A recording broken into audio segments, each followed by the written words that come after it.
Hi guys, welcome to Smartly. I hope you all are doing great and getting better with each passing day. You all are with me Dipali to study today's Hindu editorial vocabulary. जैसे आप सभी को पता है इस stream में हम latest most important words discuss करते हैं डेली बेसिस पे along with some idioms and phrases. All you need is a pen and paper so that you can jot all the words down.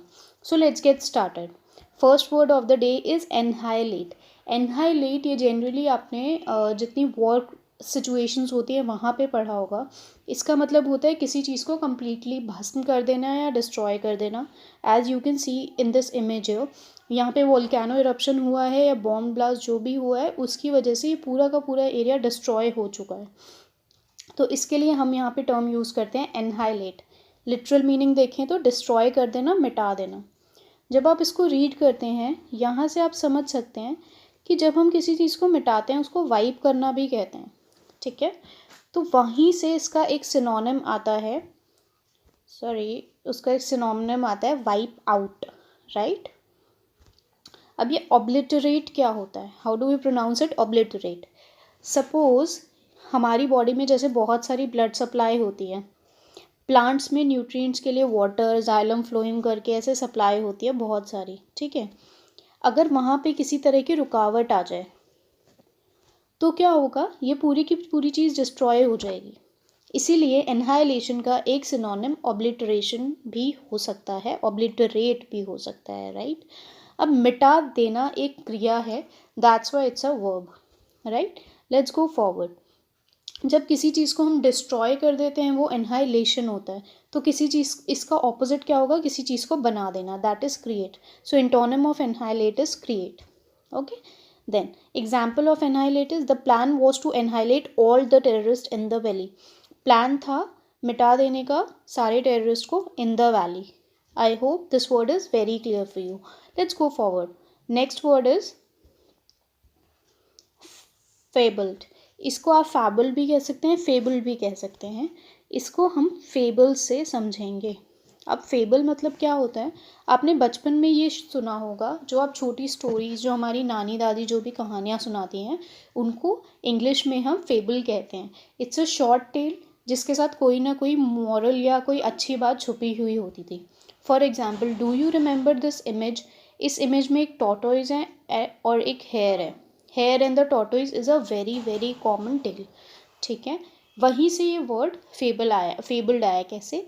ये सारी जो stories हैं कुछ काल्पनिक होती हैं और लेजेंडरी होती हैं जो कि काफ़ी फेमस होती है और हमारे लिए एक मॉरल लेसन छोड़ जाती हैं. ज़रूरी नहीं कि ये सच हों. राइट. सो इसका लिटरल मीनिंग होता है लेजेंडरी और कल्पित. कल्पित का मतलब होता है काल्पनिक. ठीक है. ओके. तो ये legendary is the meaning of fabled. अब हम इसका पढ़ लेते हैं सिनोनिम. मिथिकल कैरेक्टर्स होते हैं ना, जैसे हम लोग मिथ भी पढ़ते हैं. मिथ मतलब something which is not true. जैसे अभी मैंने डिस्कस किया, लेजेंडरी है या फिर काल्पनिक है. काल्पनिक मतलब समथिंग इज़ अ मिथ. वहाँ से ये वर्ड आया मिथिकल एंड माइथिकल. ठीक है. ओके. सो इसका हमारे पास एंटोनिम है रियल. कोई चीज़ इमेजिनरी है, काल्पनिक है, मिथिकल है, उसका ऑपोजिट क्या हो गया? कोई चीज़ सच में एग्जिस्ट करती है, that is real. Right guys? Okay. Example is the movie was based on a fabled queen. Movie जो थी वो एक इमेजिनरी, लेजेंडरी या काल्पनिक क्वीन पे बेस्ड थी. Right. Next word is rectitude. Rectitude से आप एक वर्ड इसका सिमिलर आपने काफ़ी कॉमनली सुना होगा, दैट इज़ एटीट्यूड. एटीट्यूड मतलब क्या होता है? किसी भी चीज़ का आपका बिहेवियर. ठीक है. तो आप इसको एटीट्यूड से थोड़ा याद करने की कोशिश करेंगे. मॉरली करेक्ट बिहेवियर और थिंकिंग, राइटियसनेस. कोई ऐसी चीज़ जो बिल्कुल ठीक ठाक है, मतलब आपका बिहेवियर किसी चीज़ को लेके बिल्कुल अच्छा है और थिंकिंग अच्छी है, आपके मन में कोई कपट नहीं है, दैट इज़ रेक्टिट्यूड. रेक्टी मतलब ये ना, रेक्टिफाइंग आपने देखा होगा. करेक्ट वर्ड सुना है? करेक्ट में एक्चुअली रेक्ट होता है. रेक्ट मतलब होती है कोई चीज़ जो करेक्ट है, जो सही है. ठीक है. तो रेक्टी से आपको याद रखना है करेक्ट, ट्यूड से याद रखना है एटीट्यूड, सो ये बन गया करेक्ट एटीट्यूड। ठीक है, सिनोनिम्स इसके होते हैं गुडनेस, अच्छाई, वर्च्यू एंड मॉरल। ठीक है, नाउ इसका एंटोनिम है डिसऑनेस्टी, इमोरालिटी। सो अगर ऑनेस्टी, ओके, तो हम इसका एक सिनोनिम ऑनेस्टी भी लिख सकते हैं, because honesty is a kind of correct behaviour और correct thinking only, right. Antonym हो गया डिसऑनेस्टी एंड इमोरालिटी। एक एग्जाम्पलरी सेंटेंस देख लेते हैं हम यहाँ पे। His rectitude help in gaining him everybody confidence, उसके रेक्टिट्यूड ने उसको हेल्प किया सबका कॉन्फिडेंस गेन करने में, right. Next word is capitulate. Capitulate क्या होता है? किसी चीज के सामने सरेंडर कर देना या हथियार डाल देना। ठीक है, ये एक क्रिया है इसीलिए ये एक वर्ब है। ठीक है, इसमें ज़्यादा कुछ एक्सप्लेन करने के लिए नहीं है, थोड़ा सा इसको याद करना है आपने। जैसे हम गिव अप कर देते हैं ना किसी चीज़ के लिए कि okay I won't be able to do it, एक सिनोनिम उसका यील्ड भी होता है। कैसे? यील्ड का एक और मतलब होता है किसी चीज़ की ग्रोथ होना या किसी चीज़ का अराइज होना। ठीक है, उसी तरह यील्ड कैपिचुलेट का भी एक सिनोनिम है। तो हम देखते हैं इसका एंटोनिम क्या है, रेजिस्ट। अगर किसी चीज़ को आप अलाउ करते हो, होने देते हो, तो वो तो हो गया कैपिचुलेट। लेकिन अगर किसी चीज़ को आप रोकते हैं उसको कहते हैं रेजिस्ट। आपने अपने फिज़िक्स वगैरह में सुना होगा, एक हमारे पास रेजिस्टेंस के बारे में हम पढ़ते थे। रेजिस्टेंस मतलब होती है रुकावट, वहीं से ये चीज़ आया है रेजिस्ट, क्योंकि जब हम किसी के सामने सरेंडर करते हैं तो हम उसको अलाउ कर देते हैं वो चीज़ करने के लिए, right. I hope this word is clear for you. एक एग्जाम्पल देख लेते हैं यहाँ पे। The enemy forces had to recapitulate to the army. Enemy forces को सरेंडर करना पड़ा आर्मी के सामने, right. Next word is convalescence. अब कन्वल्सेंस क्या होता है, आप ये एक मेडिकल टर्म भी है, इसको हम यूज़ करते हैं। इस फेज़ में, इस ड्यूरेशन में हमारी बॉडी को रिकवर करना होता है या हमारी बॉडी के लिए हीलिंग होती है। ठीक है, वहीं से वर्ड आया कन्वल्सेंस, राइट। इसका मीनिंग है रिक्यूपरेट। यस, कन्वल्सेंस के लिए एक वर्ड होता है रिक्यूपरेट, मतलब अच्छा हो जाना। सिनोनिम हो गया इसका रिकवर और improve, right guys. Okay, antonym है इसका डिटियोरेट। तो अगर कोई चीज़ इम्प्रूव हो रही है, हीलअप हो रही है, रिकवर हो रही है, दैट इज़ कन्वल्सेंस। एंटोनिम इसका हो गया कोई चीज़ ठीक नहीं हो पा रही और उसकी कंडीशन ख़राब हो रही है, वर्सन हो रही है, दैट इज़ डेटियोरेट। क्या बोलेंगे उसको? Deteriorate, right. Example is the convalescence phase after surgery will require at least 2 weeks. जो हीलिंग फेज़ या रिक्यूपरेटिव फेज़ जो चाहिए हमें सर्जरी के बाद, कम से कम उसमें 2 वीक्स लगेंगे, right. Okay, let's go to the next word. It is interim. Interim मतलब क्या होता है? बीच का पीरियड या टेम्परेरी पीरियड। ओके, इसके लिए ये वर्ड बहुत कॉमनली यूज़ होता है, प्रोविजनल। आपने जनरली सुना होगा हमारे सर्टिफिकेट्स 2 टाइप के होते हैं, एक प्रोविजनल सर्टिफिकेट और एक आपका परमानेंट सर्टिफिकेट। तो प्रोविजनल सर्टिफिकेट की जो ड्यूरेशन होती है वो बहुत छोटे ड्यूरेशन के लिए, तो जो भी चीज़ प्रोविजनल होती है उसकी एक सेट लिमिटेड ड्यूरेशन होती है और वो चीज़ टेम्प्रेरी होती है। तो वहीं से ये वर्ड आया है प्रोविजनल और इंटरिम, राइट। सो इसका हमारा सिनोनिम हो गया टेम्प्रेरी, एंटोनिम हो गया परमानेंट, जैसे हमने डिस्कस किया था, right. Example, the interim certificate was issued for a duration of 1 year. तो जिस सर्टिफिकेट की बात हम यहाँ पे कर रहे हैं, it was issued for 1 year, right. अब यहाँ पे क्या हो रहा है, जैसे सर्टिफिकेट की बात हो रही है, इंटरिम की खुद एग्जिस्टेंस नहीं है। कोई भी चीज़ अगर टेम्प्रेरी है, कोई भी सर्टिफिकेट जैसे यहाँ पे अगर ये टेम्प्रेरी है तो उसके लिए हमने यहाँ पे इंटरिम वर्ड यूज़ किया है, राइट। सो इसीलिए ये इंटरिम की विशेषता बता रहा है, जिसकी वजह से इसको एडजेक्टिव बोला गया है, right. Okay, let's go forward. Next word is extricate. Extricate मतलब क्या होता है? किसी चीज़ को निकाल लेना या मुक्त कर देना।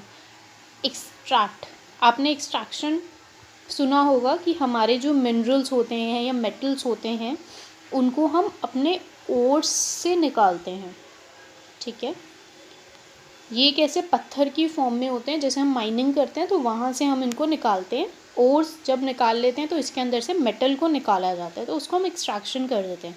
तो बेसिकली ओर्स थोड़ा हम साइंटिफिक चले जाएं तो डिफरेंट गैसेस के साथ कंबाइन करके पथरीली फॉर्म में इकट्ठे हो जाते हैं, ठीक है, और स्टेबल हो जाते हैं। तो हम इन मेटल्स को ये कंबाइंड गैसेस से मुक्त कर देते हैं, निकाल लेते हैं, और फिर इनको मेटल की फॉर्म में, प्योर मेटल की फॉर्म में यूज़ करते हैं।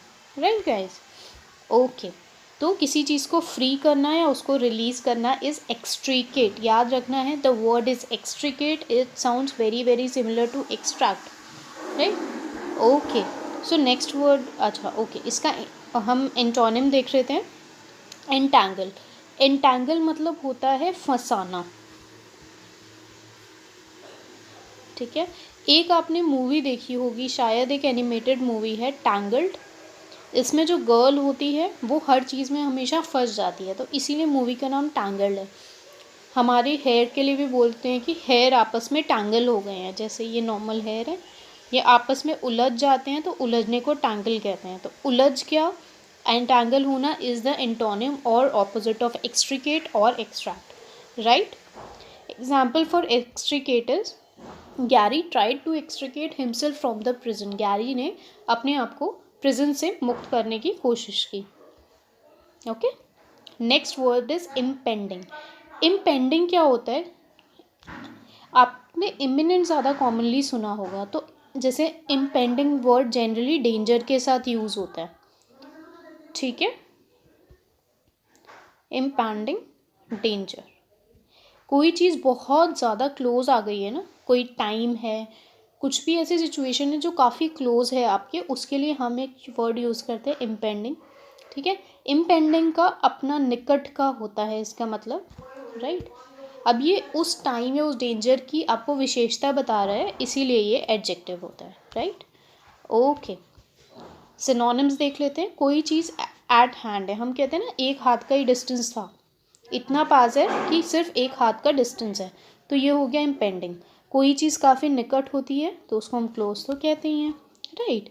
Okay, antonym is remote. Remote को कैसे याद रखेंगे, हमारे पास रिमोट क्यों होता है टीवी या एसी का, ताकि हम दूर बैठ के भी इसको यूज़ कर सकें।